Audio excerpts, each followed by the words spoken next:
guest and brings out the facts. Nothing to hide. It will addresses no issue. It sees no sacred cow. It believes that a government or nation of the people must not work in secrecy. It's on Sky 107.1, Monday to Friday, 3 to 4 o'clock p.m. If we love Liberia, we will be sincere in our dealings with one another.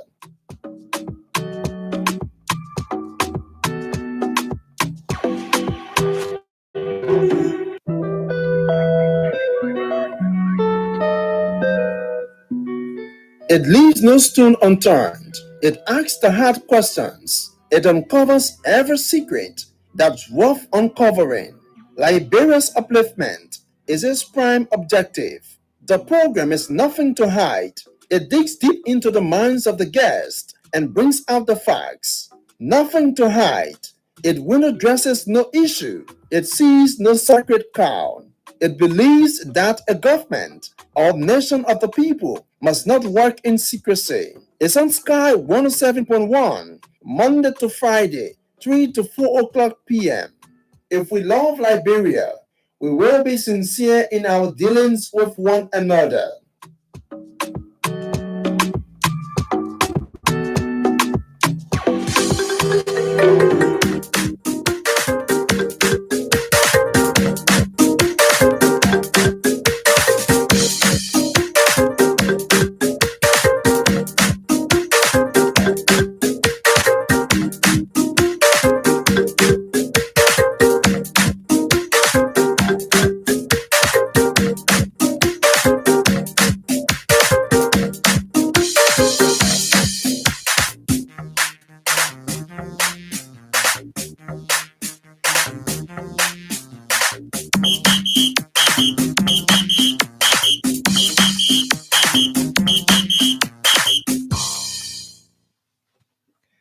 Good afternoon and a pleasant welcome to another interesting edition of the program, Nothing to Hide on Sky 107.1. Today is the second day of August 2021. My name is Matthias Labindi. Well, this morning we highlighted a number of developments, and like always, we're here to feed you with happenings about Liberia, those issues that are dear to our hearts, and be it corruption, justice-related issues, are the issues that we are concerned about.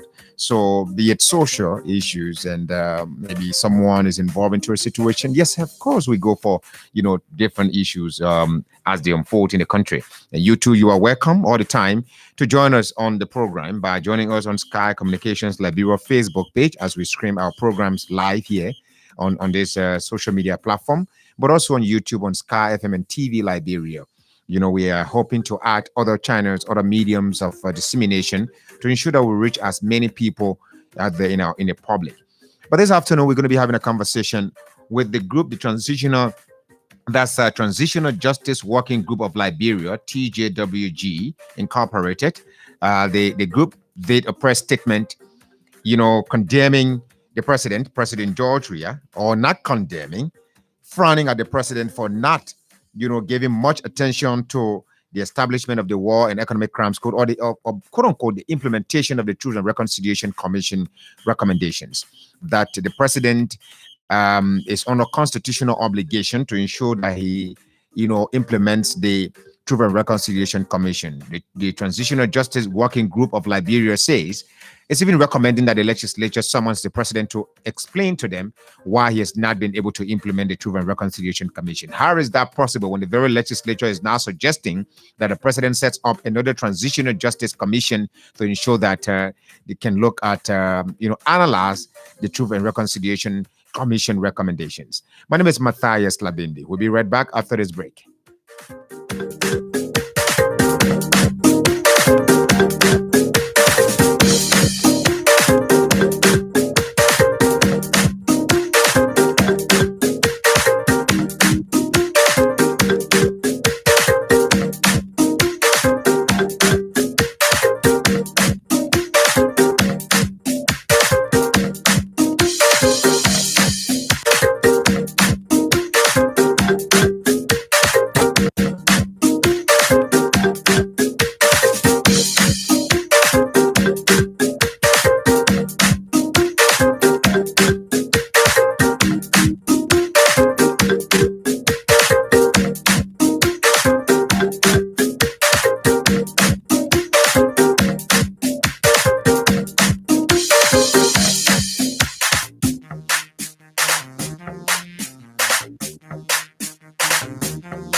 to Nothing to Hide on Sky 107.1. On this platform, we had nothing, absolutely nothing. That's why we ask the hard questions to get the answers that we seek from our guest. And this afternoon, our guests are the transitional, or the guest, by the way, two individuals we're expecting in the studio, but the guest per institution is the Transitional Justice Working Group of Liberia. We're going to be having a conversation with the group from this institution to give us information as to on why the president, how is the president of Liberia breaching his constitutional responsibility to implement the Truth and Reconciliation Commission's recommendations. The president, was he right to seek advice from the legislature to ensure that the Truth and Reconciliation Commission, or they can provide him advice on how to go on to, enact or implement the Truth and Reconciliation Commission? You, the viewers there on Facebook, on Sky Communications Liberia Facebook page, if it is your first time, I'm encouraging you to invite someone. Next time we get on, you get notification. You may not like all of our programs and the issues that we highlight, but some of the issues may just break your attention, and you want to just log on quickly. So make sure you always subscribe to our YouTube channel as well, so that you can get all of the notifications whenever we get on. So Mr. Mounting N. Torsunion is the National Program Coordinator and Head of Secretariat of the Transitional Justice Working Group of Liberia. His colleague is on the way, but Mr. Torsunion is going to be giving us first, beginning with information on the establishment of the Transitional Justice Working Group of Liberia. What is its function? Why is taking this stance right now? And we get onto it. You, the listeners, too, you're going to join the conversation during the halfway mark of the program. Good afternoon, Mr. To. It's a pleasure joining us on the program this afternoon. Welcome. Good afternoon, Mr. Dao. Yeah, please speak directly to the mic here. Good afternoon, Mr. Dao. Now, Matthias Labindi. And many times, many times, a lot of folks are confused about Labindi and Dafa. So Labindi is the young one, and he's just starting, and the Dafa is the veteran who has worked and maybe hurt a lot of people in this country through his critical reportage. He's my mentor, by the way. So welcome, sir. Welcome. Okay. All right. Let's begin by knowing your organization, the Transitional Justice Working Group of Liberia. What is it? Maybe someone is hearing about it for the first time today. What do you do? When did you come into existence? Okay. The Transitional Justice Working Group of Liberia came to existence in 2004. Yeah. It is a conglomeration of 30 human rights organizations, a consortium of 30 human rights organizations. Consortium of 30 human rights organizations of Liberia. And after the Liberian Civil War, we believe that certain crimes were committed, both economic and war crimes were committed. Crimes were committed against humanity. So what the civil society thought of was that to organize this group so as to champion the cause, to give these people justice, to champion the cause of transitional justice. And effectively, this group came together under the banner Transitional Justice Working Group of Liberia. It was recognized by the United Nations. It worked with UN organizations or chapters and organizations and other international donors. Okay, this group took part even in the process leading to the establishment of the TRC. Okay. At that time, James Yasia, Africa Ujani were dead, and they were heading there. Okay, so there we are, and since then, it has been in the vanguard of championing the cause of transitional justice in Liberia. I'm told you also were in Ghana as well, doing the peace accord. Yeah. What part did you play into that? James Yasia was the chairman of the steering committee of the Transitional Justice Working Group. They also took part in the drafting of the Comprehensive Peace Accord. He was one of those who represented the civil society. Okay.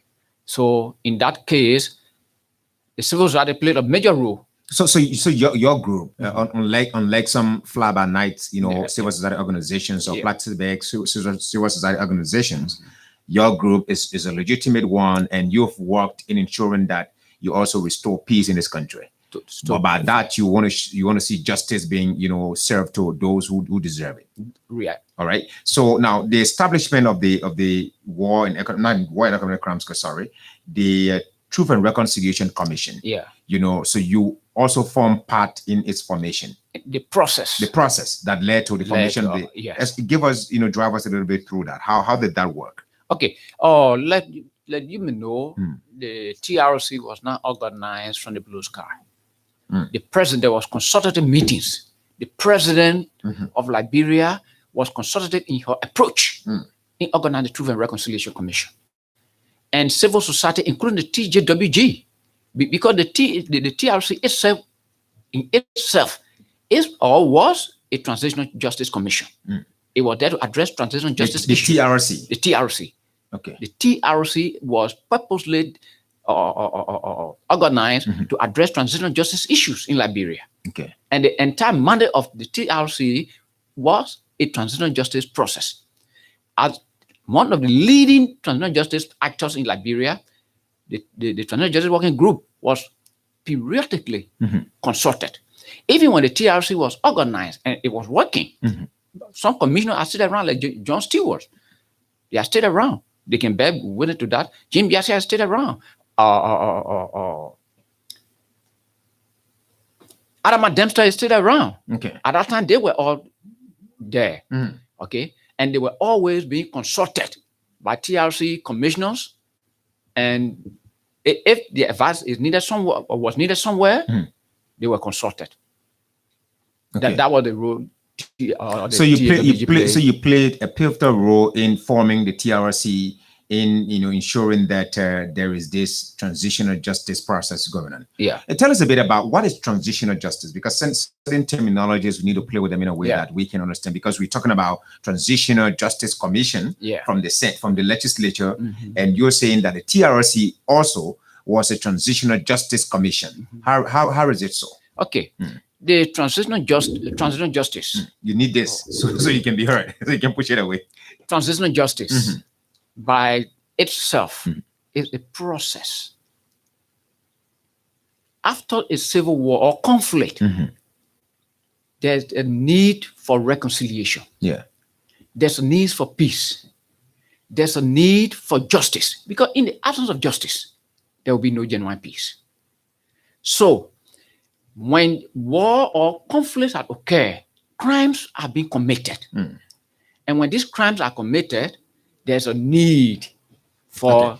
Okay. I think that your other colleague is here now, right? Yeah, please have a seat. Have a seat. Go ahead. Okay. Go ahead. There is a need for justice, for the victims of the war to be given justice. That's transitional justice. That means it's different from other forms of justice where or you may need to go to court because somebody did something to you. But most transitional justice comes as a result of conflict. After a conflict, the abuses during the conflict need to be addressed. Okay. So it is during these conversations that we're finding out who did what, how did this happen, who committed this crime, and everyone coming to testify. It is that process that is considered as transitional justice process. Yes. And that's the rule. If need be, there must be prosecution. Okay. If need be. It need be. So now let's look at quickly. Let's look at the organization, transitional justice working group. Yeah. So after you helped in the formation of the TRC and provided some, expert advice to the team, to some of the commissioners there, or maybe other members of the commission. Yeah. All right. Moving forward, what have you been expecting? Since because from what I'm looking at, you are privy to the recommendations as well as everything that is contained therein. Yeah. The TRC report. Yeah. What have you been expecting? Since this process ended, what has also affected you in terms of disappointment? What has disappointed you in so many ways? Because you had two presidents so far now since the end of the TRC process: Ellen Johnson Sirleaf and George Weah in office. What have you been expecting since that time? Okay.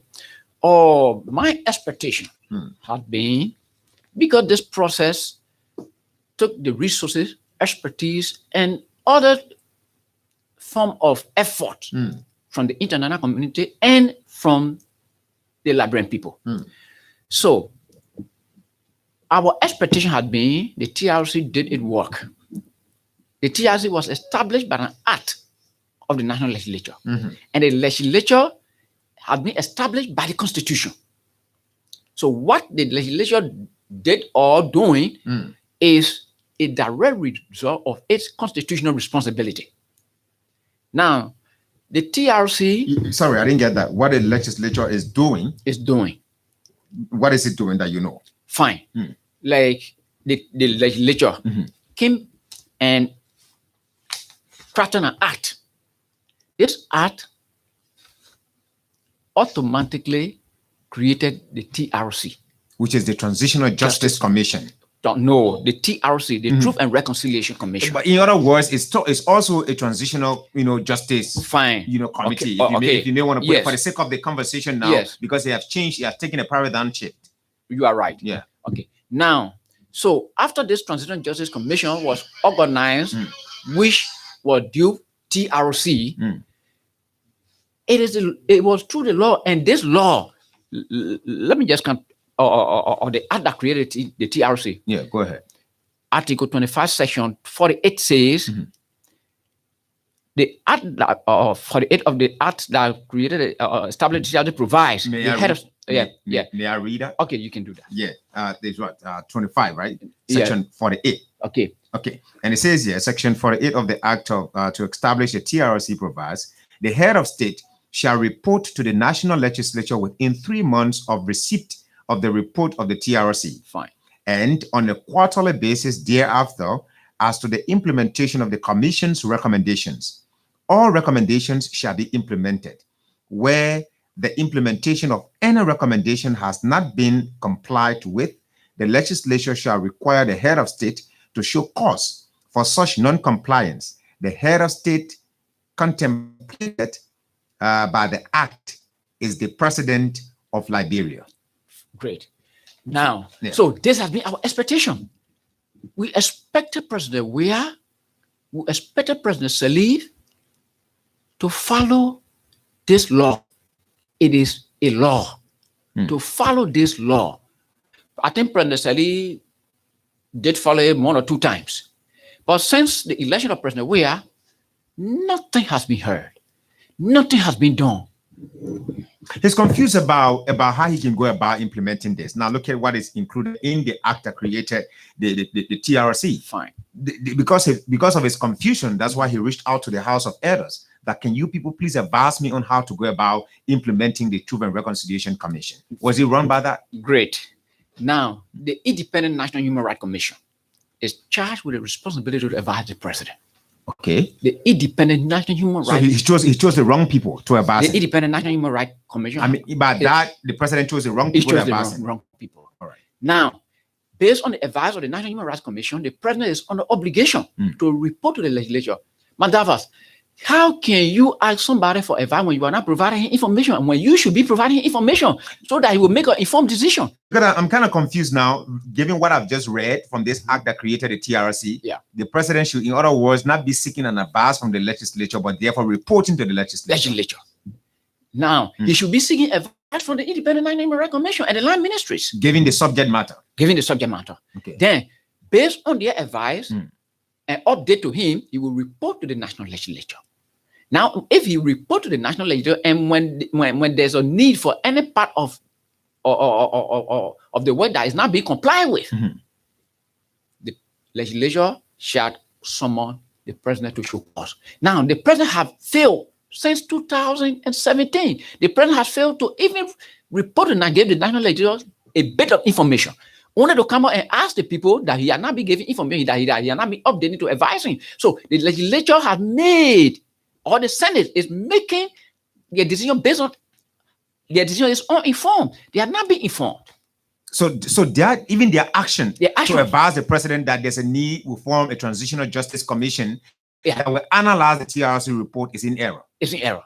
It's not informed. The entire legislature is in error. The Senate, because the House of Representatives, not getting involved. Yet. But the Senate is in error.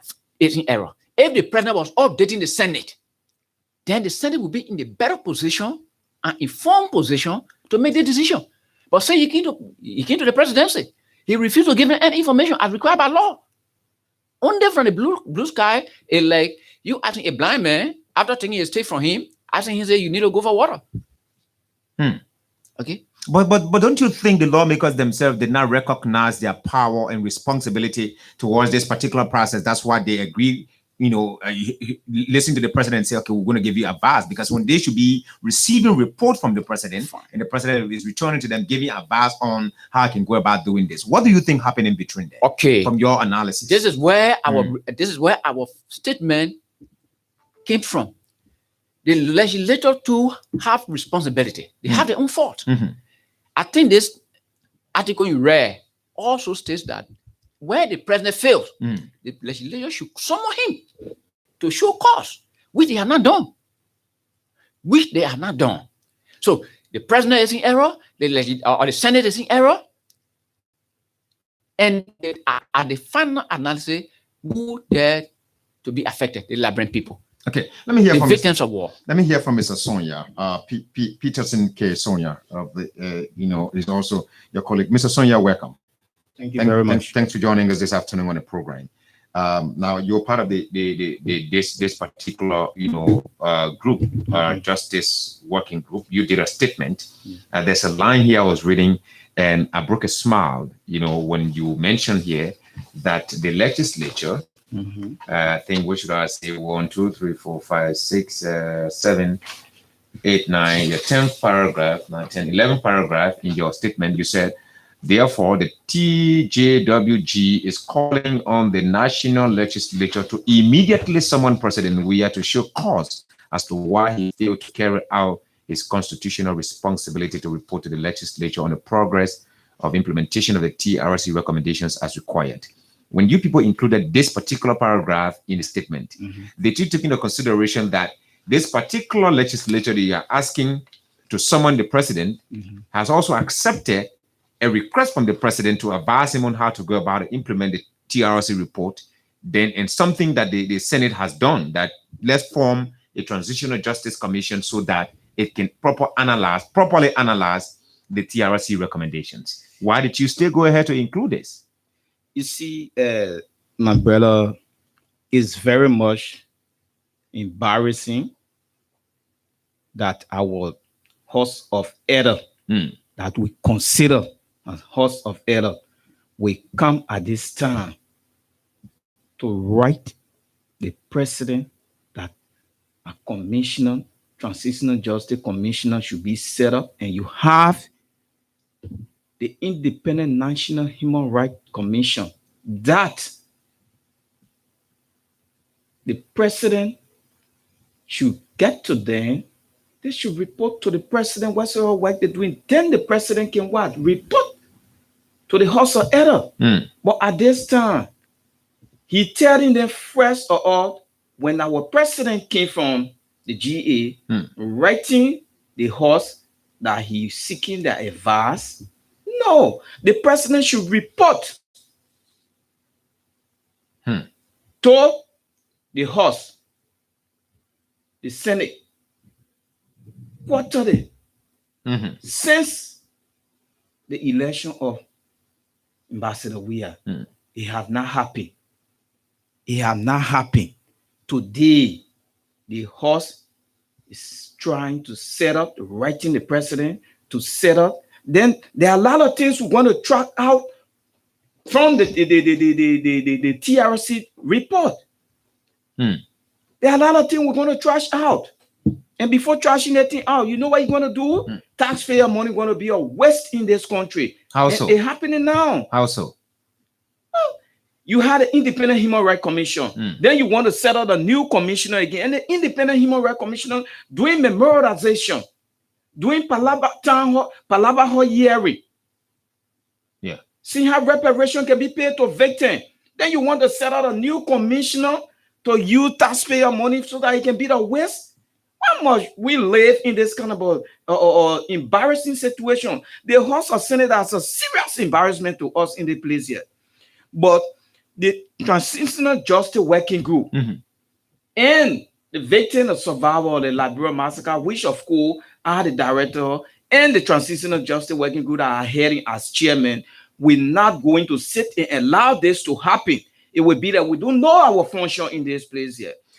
But we're not only saying the entire Capitol building, because the House of Representatives, they're not part of this. They are waiting to hear from us. It is the Senate, and not all of the Senate, but just group of guys that down there who want for their interest. But the Senate has taken a decision whether it's just a group of guys, and so when the decision comes from there, it affects the entire Senate. But would you mind just maybe if you put it that way, maybe you're trying to single out some individuals, and this is going to undermine your advocacy, don't you think? But so? we work with the Senate, we work with bulk of those Senate, and we know what unfolding. It is not every one of them. Okay. We went to the Senate when our colleagues were called upon, were invited at the Senate. Hassan Berete, we went there. Aaron Ria, Arama Dempster, with other colleagues who went there and listening to the hearing. We know what happened. So, my brother, this is very much embarrassing. Okay. Now you were trying to add something, from your statement. I'm just going through to digest your statement. Yeah, with respect to this paragraph, what you said, and your question that the very Senate had already authorized the president. So how can we call on them to summon the president? Or the logic in here is that our intention is that the Senate is full of reputable people, respected Liberians, and they need to live up to this expectation. The Liberian people have respect for them. So what the TAWG is asking is that they need to reverse that decision immediately. They need to reverse the Senate should rise may changes. We respect them. They are respectable people. We will not name any of them, but we know members of the Senate are respectable people, Liberians. And a respectable man, when he finds out that, look, our heir, it is better to reverse the decision. It is not yet late. They can reverse the decision. The decision that was made based on, it was made in error. They never had enough information. Look. But you're talking about lawyers in that house there. You're talking about, legal-minded people that probably themselves have copies of the act that created the TRC, the recommendations, metrics of the TRC itself, all of the entire document they probably have read. So they know exactly the decision they took, and recommended to the president that there's a need, we go on to establish a transitional justice commission. But let me look at this particular part I read, right? That all of now you talk about upon receipt of the report of the TRC and a quarterly and basis, all of the recommendations in the TRC should be implemented according to this act that created the TRC. So even before the formation, the setting up of the TRC commission, the act had already said that while we are about to set up the TRC commission, right? Yeah. Why? Whatever thing that the TRC recommends should be implemented to the letter. And the act go on also that in the case where some of it cannot be implemented, the executive need to show cause why it is not done. Simple. This executive need to show cause why this is not that rests on the shoulders of the president. On the president. To explain to the public why. Explain to the president or to the public. And the chief advisor of the president on this particular issue is the National Independent Human Rights Commission. So why are you going for another commission that will take us 2, 3 or 5, 6, 7, 10 years again? What do you think is the undertone behind that? Is it something politics, prolonged tactic? Politics. Exactly. Politics. I'm clear on that. I'm not biting my tongue on that. This transitional justice working group of Liberia, according to you, it's a conglomeration, it's a consortium, as you put it, of 30 human rights organizations. Yes. So it means you people are sitting on top of serious authority. How do you people intend to use your authority? Because this statement you gave here, in the end, at the latter part of the statement, you said that you're going to, if these things cannot be adhered to, right? So you're going to ensure that there is a protest that's going to be, stationed in this country that is called Give Us Justice, not Transitional Justice Commission. And this is going to be showcased by, rights groups as well as citizens of the country. Yeah. How do you intend to do? Is it going to be a massive protest to ensure that the international community draws attention is drawn to what is currently going on here, or what? Okay, that question is a good question. First of all, you asked how we're going to use our authority. We will talk about negotiation, right? Okay, we will deal with, firstly, our international and national partners to pressurize the government, whether behind the scene or whether through negotiation, to see reason. We engage the government. We engage the government in dialogue. But if dialogue is not given the chance, I think we have to submit the Liberian government, George Weah government, to the arbitration of our working people. What is arbitration of? That means we will mobilize the people, and the people are going to make a decision. The citizens of the citizens of this country. We are not joking on that. Because this time around, Liberians will not compromise justice. The victims of the war are crying out there. Their souls are crying out there. The only thing people have around here, let's take, for example, you are a Liberian. Is there of these people answering to their crimes? They are at the Senate. They are at the House of Representatives. They are some of them. They are from in government, running luxury cars. I know the old man who owned the house he worked for a lifetime was burned down. Today he's homeless. Those who burned it down are living in mansions. And nobody care to help him. We are not going to go for that again. All President we need to do, we know he's a listening president. He is a listening president. He needs to listen to the wisdom of the Liberian people, the wisdom of the civil society, to the wisdom of the international community. The last time I had a conversation here, Mr. Sonia, the last time I had a conversation with the Solicitor General right in this very studio where Mr. Tor is sitting, he just said, well, the whole thing that many people are talking about at TRC, there are a lot of people who are even more concerned about restorative justice than retributive justice. If you were to do a survey today, you'll see that there'll be more people going for restorative justice than retributive justice. And so the Transitional Justice Commission is that commission that will ensure that you get an equilibrium of who is calling for what and what and what. Do you think we should be having some such interpretations at this time when we have a document before us that says that we should implement it and there's an act that created that by law? Yes. You see, retributive justice and restorative justice. Look, at this time, the stage that Liberians is in now, we know what? Genuine, and total peace in this country. But in doing so, you need justice. Victim. I work with victims and survivors of Liberian Civil War. I have been in the 15 county towns and villages. I know what victims are saying there.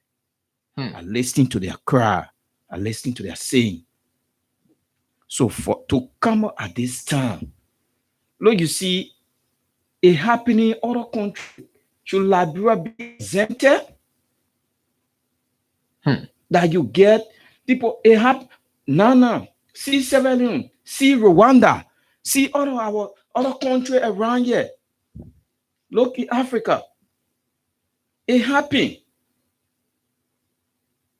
And you get victims crying around, but victims should be going to those people who make them homeless today, who make their life of no use today, should continue to go to them begging for little or nothing. Is the very victims you're advocating for, sir? Some of the victims, some of them are the ones that elect these very people in office. So don't you think Liberians are just okay right now with this whole war crimes good thing? You're not interested in it? No, Liberians not okay with it. At the time, Liberian went to the pool to have this election when people were elected. Liberian in a number that yes, victims were afraid of what? Perpetrator at that time. But this identical time, at this present moment, victims can put their hand up high in the sky, move around and call for what? And calling for the implementation of the TRC report, calling for the establishment of the War Crime Code in this country, so that Liberia can have peace. Today, look at what happened in our country. People die. People kill people with no reason, and nothing comes from out of it. Can we live this kind of life? Is this kind of a life that we want to live in continuous there, so that our children tomorrow can ask us? No. Liberian in the 15th county, they turn the villages. We make ourselves, just in recent time again. We went in Bapolu, Bon County, Grand Basso, and the people there. What for? To do a survey? We're doing a survey. We're doing a mapping on Mars grave site. Okay. And we're doing extremely well along with our partners. We're seeing that veteran want what? Justice. They want the establishment of the War Chronicle to happen in this country. With this consortium being a consortium of over 30 organizations, some 30 organizations, civil society, human rights organizations in the country. Yeah. All right. Should you intend to take an action against the government today to say that we're not going to sit down as a panel and watch you, not just releasing statements and all that, we're going to move on to you?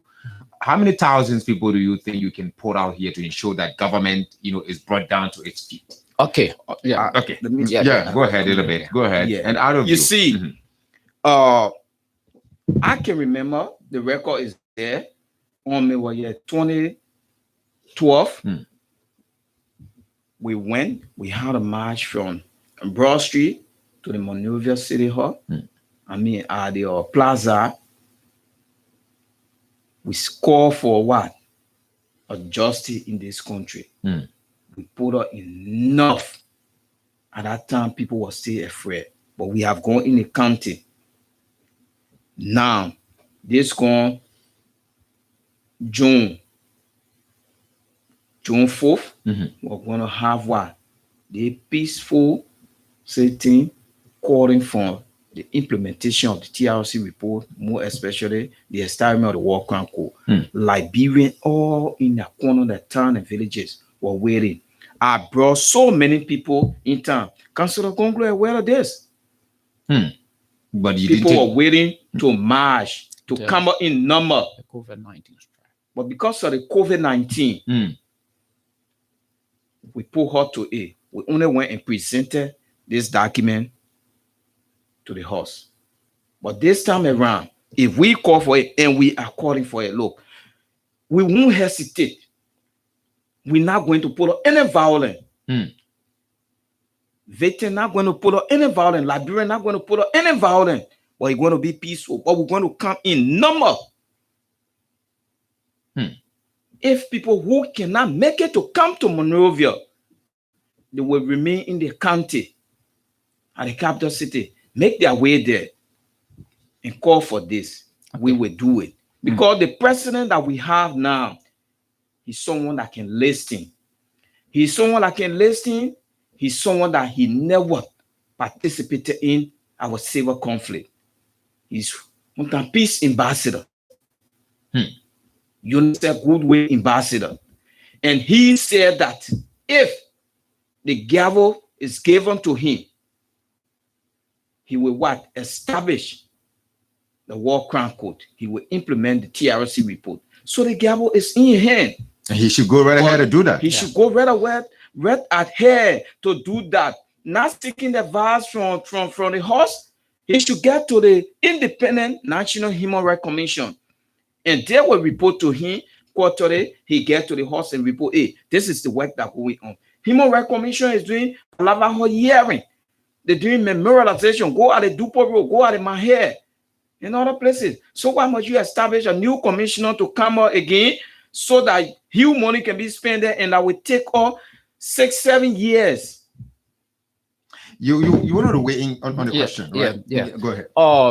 First, we were talking about the same Liberian people. If you do a survey now, they will be calling for restorative justice. These are analysis we're getting. Not my voice. Yes. The reason is that the TRC report and its subsequent documents are not being popularized among the Liberian people. The awareness has not been created. This is where the Liberian government, but you are in Liberia.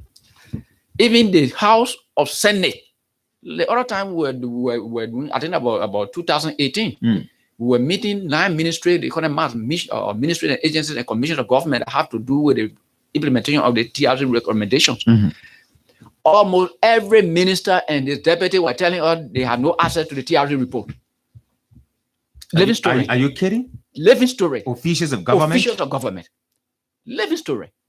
Our report is with OHCR, the Office of the High Commissioner for Human Rights.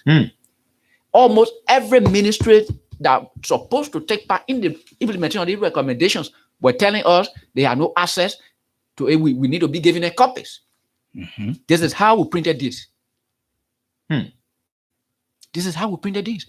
Even go to the House of Representatives, go to the House of Senate, do your own research. Ask 1 or 2 lawmakers, or do your research, how many have seen the TR report? How many have read it, the TR report? You will say, oh, TAWG was right.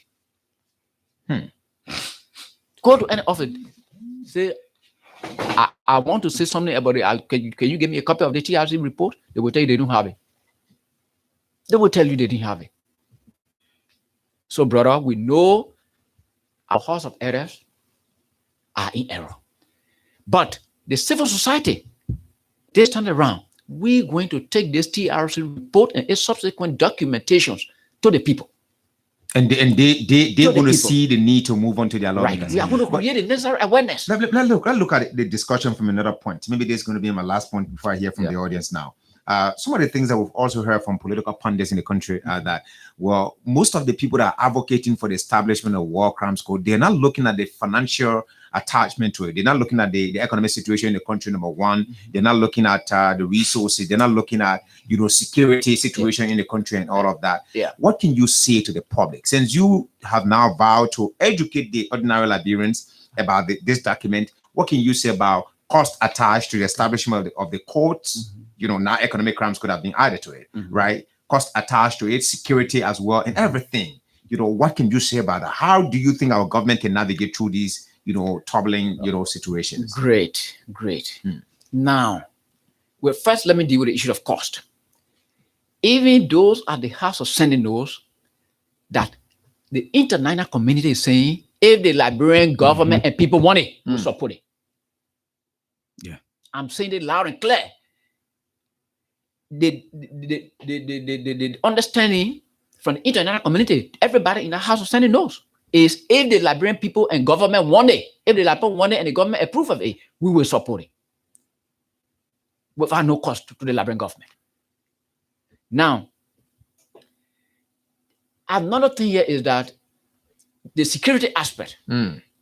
Brother, you think you will have genuine security in this country when the victims are crying, and they see the perpetrators riding on the sweat, corruption and transitional justice? Which one is dangerous to the security of this country? Which one is dangerous? I think that peace without justice is no peace. So if you want peace in this country, give justice to those who deserve it. If you want peace in this country, give justice to those who were wronged. Like one senator came out to say, anytime people talk about war crime code, they came out to say they will turn this country upside down. Brother, it's just a big bluff. Nobody has the authority to do anything now? It's a big bluff. Nothing will harm the peace of this country. Nothing. Nobody had the capacity. Or people say if Chatilo will be arrested, his supporters are going to turn this whole country upside down. Since Taylor was arrested, how many years? Have you heard firecracker? The people doing this to frighten the people, to put fear in the people, to blackmail the Liberian people. Now, from the political point of view, maybe the reason why our people here are hesitant is the war crime code. Also, it is being attached to economic crime code. War crime code will look at crimes that were committed during the Civil War. Economic crime code will look at economic crimes that were submitted or were committed during the Civil War and after. After the Civil War. And after. And meaning even those that did not participate in the war who are now participating like in economic... those who plan our country today could answer to the economic crime code. But is there anything in that particular document that speaks of economic crimes code, or is just something that people are adding to it, verbally now that's not gain momentum? Is there anything in the TRC? Yeah. You want to talk about that? You see, briefly, yes, there are people who are listed for economic crime. And there are people who are listed as like we talk about notorious perpetrator. Not talking about people who finance the war. They are 116. They all start of what? The economic crime. So there are different crime that is there. People who are listed to be banned, like our former president Madam Seri from public office. So the list is there. So people coming on now, you see, like why people will come on, like what Makori was saying that people saying that if we talk about the establishment of the War Crime Code, there will be some misunderstanding in the country or people will come out to do that. That's just a fear tactic. I went to my own hometown, my own county, Nima. I discussed with people there. And nobody is waiting now to just get on the street to call somebody for another person's business. No Liberian is waiting for that. People are listening to the conversation. Yeah. Nobody is waiting to go that right again. You said Councillor Gongro was here. Councillor Gongro was here some part last week. Yeah. And he was right in Ganta. Where motorcycle and other people surround him when he was speaking on the VOA. And he said it. He was not aroused by people to say this. So that's just a fear tactic. Okay, let me hear you now, gentlemen. Thank you so much. This is the group Transitional Justice Working Group of Liberia, TJWG, and they're saying that the lawmakers by now should even summon the president. But how can the lawmakers by the Senate, by the way, summon the president when the senators have already yielded to the president's request to advise him? Maybe the very time the president, extended. All right, sorry about that. The speaker's going to get on. Yeah, please increase the volume on the speakers, please. They don't hear the callers. Since the president advised the people regarding this, the way forward in implementing the TRC recommendations, I think it was when that they should have invited him. So, sir, you're asking us to advise you, but you owe us some report. What have you done? But let's hear you. Call us on the numbers 0777 777 107, 0777 777 107, 0777 221 223, 0777 221 223 are the numbers you can call us on this afternoon to participate on the program. You are listening to Nothing to Hide. Let's hear from this person. Good afternoon. Good afternoon, Matara. Good afternoon, Mr. Harris. Go ahead. And good afternoon to your guest. Let's hear you. Good afternoon. Matara, I listened to your guest, and they stated that the House of Parliament. Hello?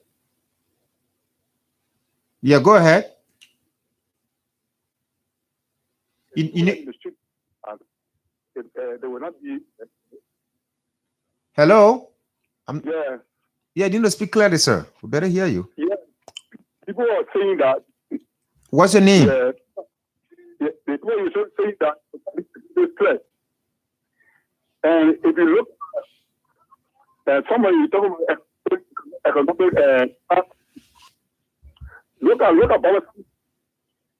I'm sorry. No, sorry. We can't continue like this. This is a radio and audience. We owe them clarity. So if we can't get you, how are they going to get you? So please get back on and let's hear you. You two can do the same. This is a very important conversation. Call us on the numbers 0777 777 107, 0777 221 223 are the numbers you can call us on to participate on the program.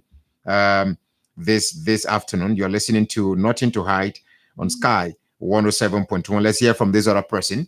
Good afternoon. Hello. Good afternoon. Good afternoon, Matthias. Good afternoon. Let's hear you. Thank you very much. I'm a Mother M. Super Junior. I call you from the interledger class of Pastor into community. Go ahead, sir. You for the re-election president of China. We are 2023. Go ahead.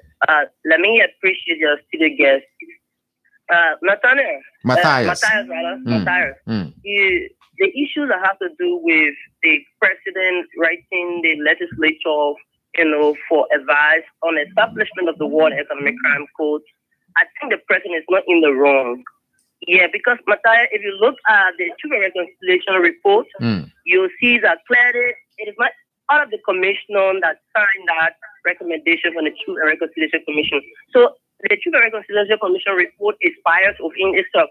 So I think it is certain on that the legislature, since they came up with the establishment with the establishment of a tribunal code, it is well taken, because I think that code, when it's established, people can have the chance to go to the court and establish and express their preference. Because Liberian now, I don't think we are looking at the retributive justice. If you would just take a survey, Liberian would prefer a reparative justice than retributive justice. So let me again appreciate the guys in the studio there. Thank you very well for my time, Matthias. Thank you. Thanks for your contribution on the program as well this afternoon. We respect your view. So my friend is asking, the ICC came into existence after the war in the civil war in Liberia. So can the ICC set up the war crimes code in Liberia? That's a question. It's coming. Let's hear from this other person on the line. Hello. Matthias. Yeah, Miss. So please walk away from your monitor. Yeah, David E. Harris back on the line. Mr. Harris, go ahead. Yeah, what I was saying, according to your guest, it said the president and the House of Parliament, they are in error. For me, as a transitional justice group, what are they doing to get both the president and the House of Parliament on path in establishing the War and Economic Crime Code? Thank you. All right. Let's hear from this other person on the line. Good afternoon. Good afternoon, Matthias. Let's hear you. Good afternoon to the function manager. Go ahead. My name is Emmanuel Fukatu, a member of the CPC, the Defeat President. We are from the city. Go ahead. Let me appreciate you, Matthias, and the Star FFM for the opportunity this afternoon. You know, Matthias, I listened to some of your callers. So just make a point, sir. We don't have much time. Yeah, my point had to do with President. We are electing the legislature for a fact. I think it was wrong. The first thing we should do here is when President we are his team were in opposition, which is the Multi Coalition for Democratic Change. These are people who are protesting NO for a war economic plan code to be established on non-managerial government. So today, for President, we have to ask for advice if the House do not have interest with NO to establish the war economic plan code. The issue is clear. President, we are coming from one trade. When you read to the airport, when the people generally asked, he told the Liberian people, why now? Because why Malasey not establish war economic code? I think the Liberian people sort of want to put up President we are because he advocated for the war economic code, and Liberian people want to say, yeah, indeed, when President we are still over establish the code. So I don't think President we are not to be asking for advice, but now he should be pushing legislature. Be bigger than and even telling them because the CDC level may have all of the power within the legislature. You have the speaker, you have the protest. These people work under the president. So I think the president tells us, oh, Lord, we are putting everything that happens to establish the world economic code and Liberian to be delivered. So I think Thank you. Thank you so much. That's all the time. We're not taking any more call on the line here this afternoon. Thanks to all of you who participated. Those of you who phone in and participate on the program, yes, let's hear from you, Mr. Sonia. The ICC was established before came into existence and after the 14 years of civil crisis in Liberia. So what do you think? Can they establish a war crimes code in Liberia? Do we need the ICC, by the way, first? You see, the ICC was established after our civil conflict or before our civil conflict. But the fact there is that we put men and women together. There are something that those warlords and government at that time, representative, when civil society set up, agreed, and TRC was established. So TRC, recommendation from the TRC so that we can say, yes, or we're leaving this out, or we're doing this. So even after that, we fought some of our war. Even when RCC was having some of our war in this country, we fought. And it is written down there that we should have what? A special court. Okay. Should be set up and coming. So I don't think that would be an excuse for whatsoever. That's agreement that Liberian went together and said, yes, this should happen. Thank you, sir. We don't have the luxury of time. We have just 3 minutes to go. Let's hear you finally. Use your 1 minute, 30 seconds and wrap up, please. Okay. I think somebody just called with respect to President Weah saying, President Eli, why now? I think if you follow the TRC process, President Seli started reporting to the legislature. She started. And President Weah must know government is continuity. Government is continuity. And another question said, what the TJWG and its partner doing to get the president set up the war crime court? Yeah. We are doing enormous work. The TJWG was part of the group that just presented the bill. Okay. Together with the National Bar Association. The TJWG was part of the group. The TJWG and the National Civil Society Platform, headed by Adama Dempster. We just 10 civil society organizations, including the TJWG, we just wrote the speaker to reverse that decision, or for the House now to concur with the Senate. And we are engaging the international community. And trust me, everywhere we're getting from the international community is that they are not going to support the Transitional Justice, a new Transitional Justice Commission. Okay. We are being engaged in the Independent National Human Rights Commission. And we have been working together, holding forums, inviting stakeholders and policy makers. So we have been doing extremely well. Let me turn it back to him. The civil society derives their strength from the public. We are public servants. We serve the interests of the Liberian people. We need your moral support. We need your moral support if you want us to get things done. We need your moral support. The great Bacon Murphy once said, political statements, social statements without political action and social action are just political noise. Okay, thank you so much. And that's all the time we have for today's edition of the program, Nothing to Hide on Sky 107.1 with the group Transitional Justice Working Group of Liberia. They were invited this afternoon to explain to us about their statement, even reminding the legislature that if they only know what they're doing, they're certainly going to summon the president to explain to them what he has done so far regarding the implementation of the TRC recommendations. Quickly, I want to leave a word with you, my fellow young people out there. I want to encourage you not to fake your lifestyle to feel a monk. One thing you have to understand is that they're in lives. We have in life, by the way, we have good days, we have bad days, we have broke days, we have pay days, we have up days, we have down days. But every day, what you need to do is to keep going. My name is Matthias Labindi.